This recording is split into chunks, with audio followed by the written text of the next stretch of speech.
Hello and welcome back to the podcast. Hello, English learners. Hope you're all doing well today. If you're watching the YouTube version, or maybe you are listening but you notice my voice sounds different, it's because I have a new background today. And this is because I am in a new house. Finally, I have moved into a new place.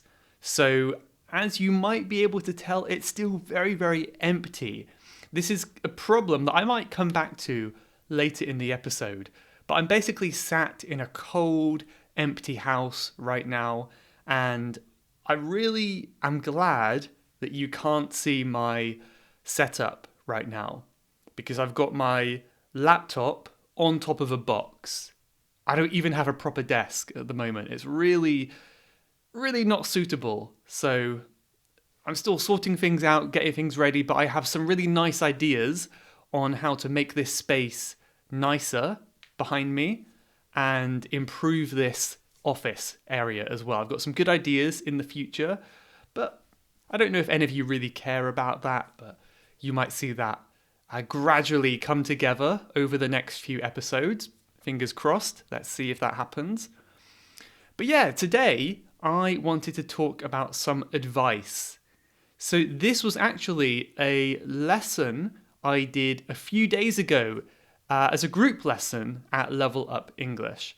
And the members over there will know that I sometimes like to repurpose the lessons. So sometimes I'll teach a lesson on the website and I kind of think, that was a good topic. I would like to turn that into an episode at some point. And that is exactly what I'm doing today. So maybe it's a good time to mention as well, if you would like to join in with one of these lessons, the place to go to is Level Up English members.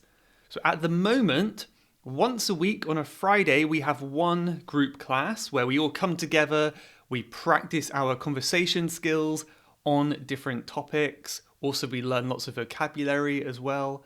And I think we just have a fun time chatting, getting to know each other, different cultures as well. It's a really fun time.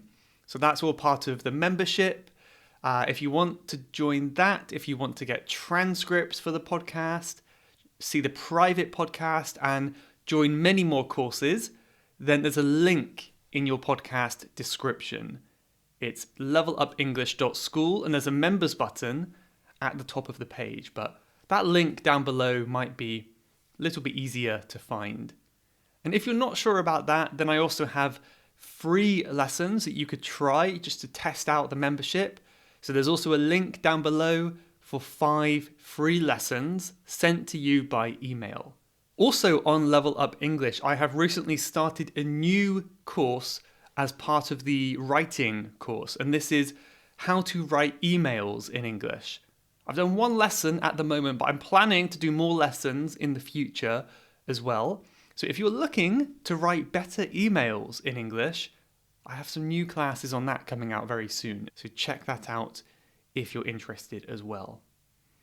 But okay, well, we'll get into the topic today, I suppose. So I had the plan to summarize some things I spoke about in the lesson.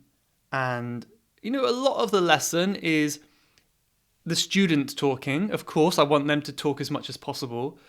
But I didn't really share my opinion, and maybe you don't care, but I'm going to do that anyway. I'm going to share my views on some of these topics today. Okay, so I started the lesson with a quote I found online, and this was, "Unsolicited advice is the junk mail of life." Once again, unsolicited advice is the junk mail of life. So junk mail is the kind of post, the mail you get either by email or in your door. That is just, it's advertising, it's deals on furniture. It's really boring stuff like that. So it's the kind of post, the mail you hate to get. By the way, post is British English, mail is American English, but we do use both, to be fair. So junk mail, right? Unsolicited means not asked for. So to solicit is kind of like to ask or to try to get information from someone.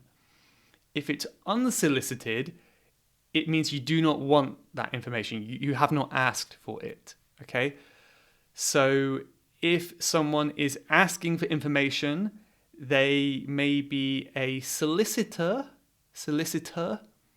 So on my door downstairs at the front door, I have a little sticker that says, no solicitors, which means no people knocking on my door trying to sell me products, trying to get me to answer questions and stuff like that. But yeah, unsolicited, not asked for. So basically, this is saying giving advice when it's not wanted is not good. That's a simple way to say this quote. But do you agree with that?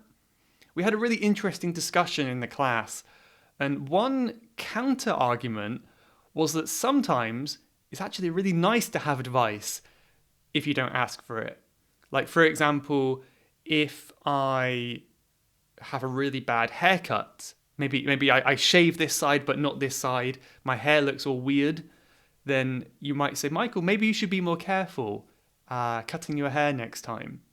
And I would, that may be a bit sad to hear, but I probably would be really appreciative of that advice because I don't want to look crazy, right? So sometimes I suppose it's nice, but I guess we have to be careful when giving unsolicited advice. Well, the next thing we spoke about was either the best or worst pieces of advice that you've ever received. So I think it's much easier to think of the best. I had a think for 2 minutes, not long, and I came up with a few I wanted to share today. So a lot of the advice that I have received is, well, at least the ones that stick in my head, are more practical pieces of advice. Right, so more practical. There's a good tip I just mentioned there, by the way. We do not say advices. So always remember, because it's a really, really common mistake, advice is uncountable. So you do not say one advice, two advices. Advice is always singular. So we count advice with the word piece. So one piece of advice, two pieces of advice, right? So advice is always the same. Really useful to remember that. I thought of some practical pieces of advice. I have 5 pieces. They're very short ones though. One that I always remember, my dad actually told me this one when I was a teenager, and it probably he didn't think much of it, but it really did help me because I love hiking, I love walking, and this is a great tip for me. And this is start a walk slightly cold, right? Well, at least if you're in a cold place, maybe like England. But I think many people make the mistake of getting really, really warm and cozy. They get comfortable. Then they start walking and exercising. And then 5 minutes later, they get hot and sweaty. They have to take off their coat, their hat. It's just a big waste of time. So if you start a little bit cold, after 5 minutes of walking, you will feel comfortable. So it's a really small one, but I think it's a nice tip for people who like hiking, right? Another tip for walking, a piece of advice that I heard, maybe from a podcast or something, was just go for a walk every day. I've been doing daily walks for many, many years now. Even on a rainy, cold day and I'm feeling sad, just 5 minutes, 10 minutes is all you need, I think. And it really makes a difference to your mood. And yeah, it's nice to breathe in some outside air, not that recycled air in your house. Yeah, go for a walk every day is good advice. Another little one that I found especially useful if you want to be more healthy or lose weight, perhaps. And this is to wait at least 10 minutes before you have dessert. I'm going to add another point to that actually, which is also drink some water after your dinner, or maybe some tea, something like that, some liquid. And probably you will find that your desire to have dessert goes away. You're not really hungry, you just want something else.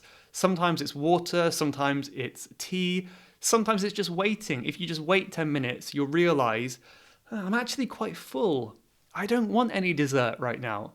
And then you can be a bit healthier. Save some money as well. Don't buy those sugary things anymore. But yeah, see if that works for you. Take it or leave it. That's a good phrase. Take it or leave it. Take my advice or do not take it. Leave my advice. It's up to you. The next one, which again drastically improves my life and more so my wallet, this is always write a shopping list. Always write a shopping list. When I go shopping, I go once or twice a week. If I don't have a list of what I want to buy, I will always spend much more money. Sometimes I'll buy things that I don't really need. Sometimes I'll just buy the more expensive version by accident. If I write a shopping list, it's much easier to plan in advance and also stick to the list. If I see something that I kind of want, I'm like, oh, I really want these cookies, but I didn't write them on my list. Therefore, I'm not going to get them. I think that does work for me, and I save money, I become healthier, and it makes my shopping experience a little bit faster as well, which is nice. So again, works for me, take it or leave it, but write a shopping list is a good one. The next or last one, which is a good piece of advice, is get sunlight in the morning.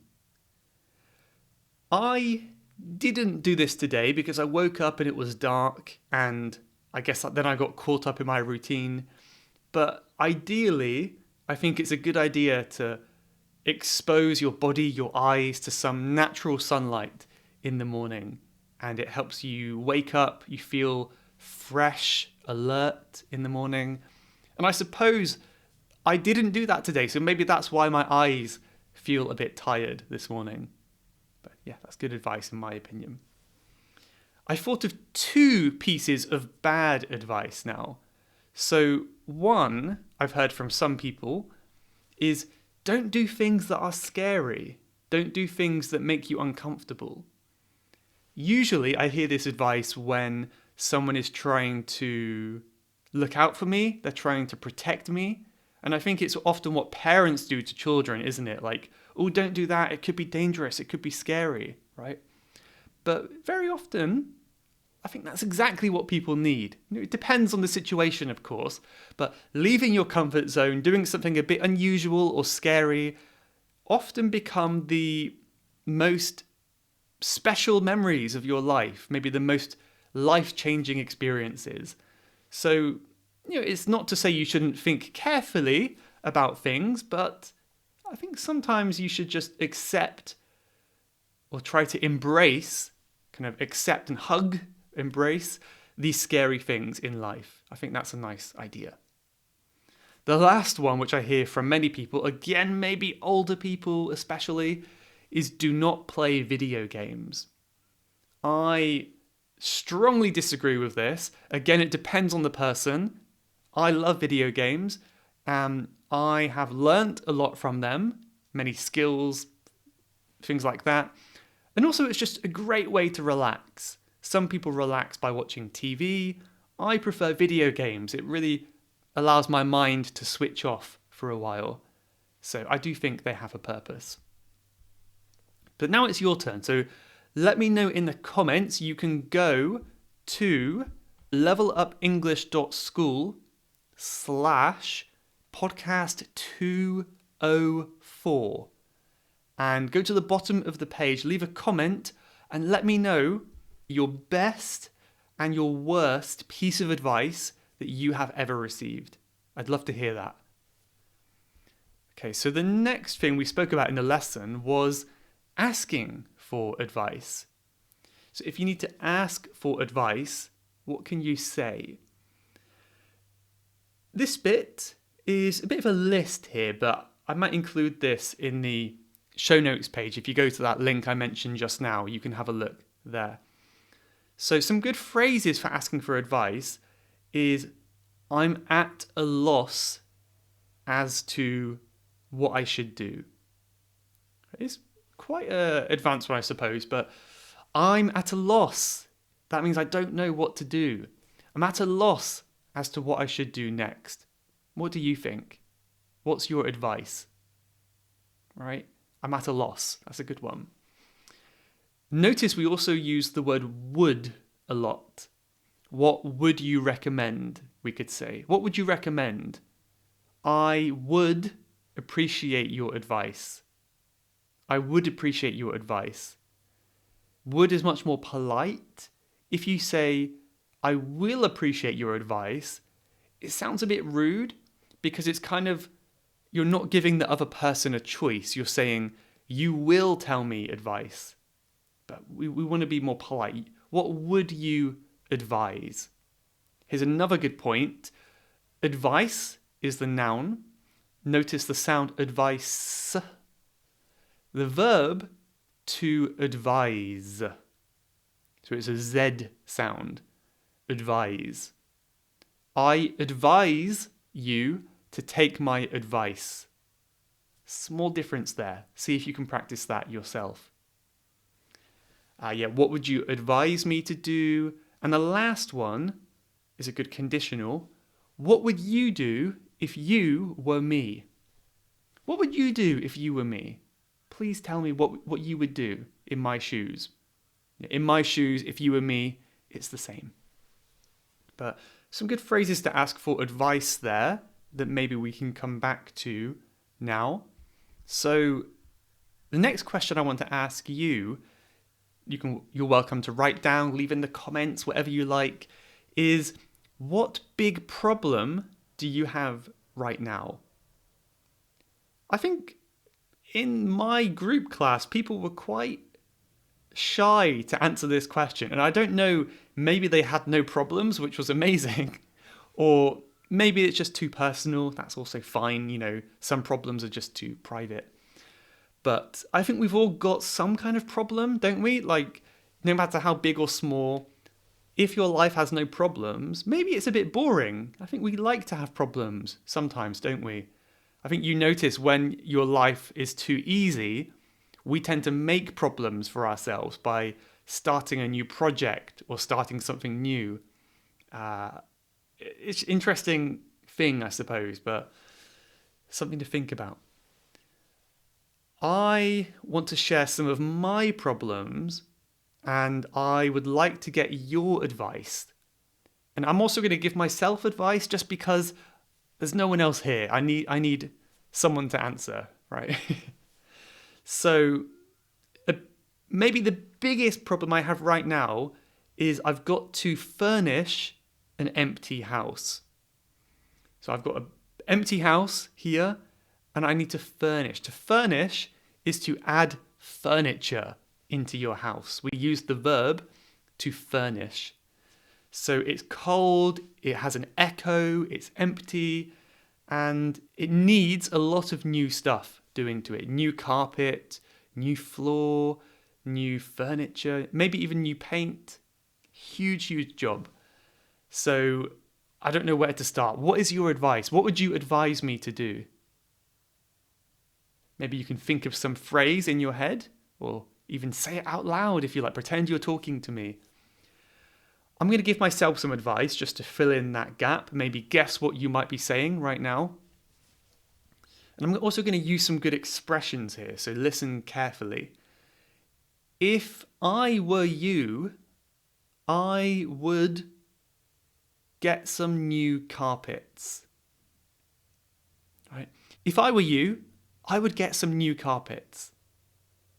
Yeah, carpet is very common, by the way, in British houses. Maybe in your country it's not, but I think it's nice here because it can get very cold sometimes, and that carpet keeps the room nice and warm. It also stops the echo, so when I'm recording a podcast, my voice sounds a bit better. But yeah, I think that's good advice. If I were you, I would get some carpets. I will do that. Thank you for your advice, other Michael. My next problem is a very immediate one, and that is I'm quite cold. See, I'm kind of crossing my arms now. I'm pretty cold, and I think I know why. So maybe your advice would be you should go to another room. Probably good advice because you can maybe tell from the corner of the roof above me. I'm in the attic right now. There's a top room in the top of the house. We call it the attic room. And I suppose it's very close to the outside. And it makes me very cold, you know. So, yeah, that could be good advice. You should go to another room. Maybe I'll do that in a minute. Another problem I have, which is related, again, it's all in the same area, is my neck kind of hurts. My neck hurts today. What's your advice? What would you recommend for my neck? Give me some advice, please. Have a think about what you could say to help my neck. Maybe leave a comment if you like. I would appreciate it. I have some advice for myself as well. So I would suggest getting a new desk. There's a good phrase. I would suggest ing verb. I would suggest doing. I would suggest buying a new desk. We use that word would again. I agree with this advice, maybe because it's my advice, so I'm a bit biased. But yeah, I'm actually thinking of buying a new desk this week or next week, one that can be adjustable to suit my, posture and my neck, my eye height, I suppose, rather than standing my laptop on a box. It's not so good, is it? So yeah, that's good advice. My last problem is I'm feeling a bit tired right now. I'm feeling a bit sleepy. So if you were me, what would you do? What would you do? Let me know. Here's a good phrase you could use. Should is a good word. The same meaning is ought to. Ought to, right? So you ought to get more sleep. You ought to get more sleep. You should get more sleep. It's the same. Or to kind of link back to a previous comment, you ought to get more sunlight in the morning. Use that natural sunlight to wake you up, make you feel more alert and awake. You ought to get more sunlight. I think that would be good. Maybe tomorrow I will do that. I'm going to try it and see how it compares to my feeling today. So I hope that was interesting. Try for yourself to think of some problems and then maybe answer your own problems with these phrases we've been using today. And this is also something you could perhaps try with a teacher, language partner, or friend, whoever you have access to. It could be a good way to practice this language. The final thing we did in that class was to look at a series of different pictures that I designed on different topics, different problems in life. And I think it's quite a nice group activity. I'm going to try to do more like this in the future. And this is, you look at a problem and you give advice for that specific problem. So I'm going to recommend that people try to use the phrases I used before when you answer these, or when you give advice to these problems now. And again, I will do my best to include them on the show notes page. If you click on the link in your podcast description, you will see the show notes page and you can see a review of some of the words from today. If you want the full lesson and the full words, then maybe go to the membership and I will upload even more detailed transcript and word list over there as well. But okay, one example is I found £1 million. It's a good problem to have, but it's still a problem. What do I do? I found £1 million. So what would you recommend me to do? Let me know. You might say, for example, I would take it to the police. Very responsible. I would take it to the police. You ought to spend it on a big house. I don't know. Let me know. Write down your answers in the comments. I want to hear what you think. Another one is, I like someone who doesn't like me back. I really like them, but they just don't really like me. I don't know what to do. What would you suggest? What would you suggest? What would you advise me to do? I would probably say, if they really don't like you, then it's time to move on, right? It's sad, but I think helpful advice in the long run. Just move on and you will be better for that. If you think there is a small possibility, then maybe try again, ask them, don't be afraid. But I know many people who have wasted so much time chasing someone who doesn't like them back. And it's frustrating to see because nothing's going to happen. But people are persistent sometimes. And the last one now, one that many of us can relate to, is I'm starting to put on weight. I'm putting on weight. What would you advise? Help me, please. Maybe you should try Michael's advice and wait 10 minutes before having dessert, for example. But okay, I challenge you to leave your own pieces of advice in the comments. So again, what was this? I found £1 million. I like someone who doesn't like me back, and I'm starting to put on weight. Okay, I'll leave that topic there for now, but I hope you found it interesting. I like this topic, and I hope you feel the same. Let's look at 2 reviews now from Apple Podcasts. I know last time I said we didn't have any, so I said to people, hey, give me some reviews, and you did. So thank you so much. I really appreciate it. I've got 1 4-star review. Why is it not 5? Come on, please give me 5. Well, 4's still pretty good. This is from Raghad818KH. And they said, hi Michael, how are you doing? I am Raghad from Saudi Arabia, and I listen to your podcast every single day. I'm so enthusiastic about your podcast you prepare in the future. I want to tell you my English is getting better. It's improving because of your podcast. So I really appreciate that. I hope you will still promote forward. I would say I hope you still keep going in the future. Good luck. The best English teacher ever. Thank you very much. Very kind of you. One more here. Very simple one. Again, Saudi Arabia from ATH 1999, who just says, the best host, thank you. Thank you. Thank you very much for the reviews. That's nice.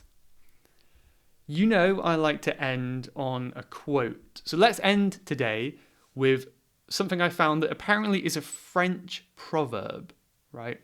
And this is, good advice is often annoying.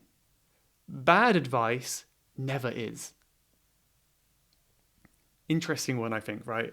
Sometimes when you get advice and you feel annoyed, maybe that's a sign that you should take it, right?